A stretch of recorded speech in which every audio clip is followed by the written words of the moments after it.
le diagramme d'Ishikawa.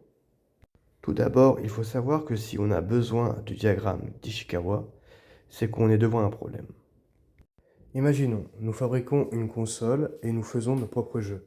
Et à cause d'un défaut sur la console, cela peut mettre en péril la sortie du jeu qui nous aura coûté le plus gros budget de notre histoire.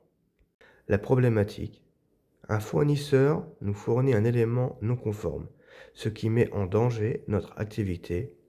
L'objectif est de comprendre pourquoi et identifier les causes possibles chez le fournisseur, ainsi de les corriger.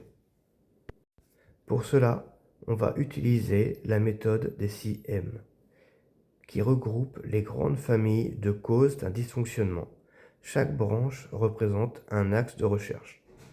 Ici, nous voyons l'arête centrale, car oui, il est aussi appelé le diagramme en forme d'arête de poisson.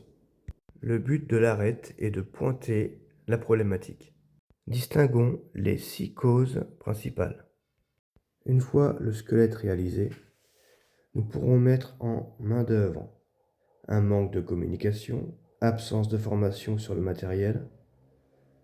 Dans les méthodes, pas d'auto-évaluation, aucun audit de qualité, pas de remise en question des procédés.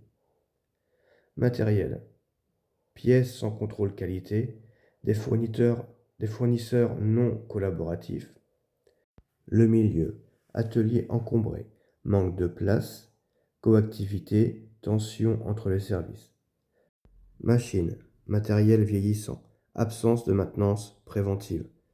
Mesure, absence de suivi, pas de retour d'expérience, non remontée des problèmes.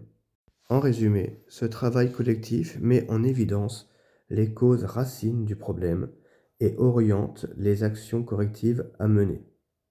Le diagramme d'Ishikawa ou méthode des 6M est un outil simple, visuel et collaboratif.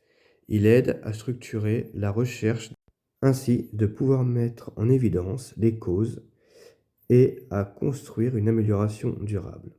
La semaine prochaine, nous allons reprendre ce diagramme, puis lui rajouter des arêtes à ses propres arêtes, pour ainsi réussir à faire une structure qui sera quasiment géante.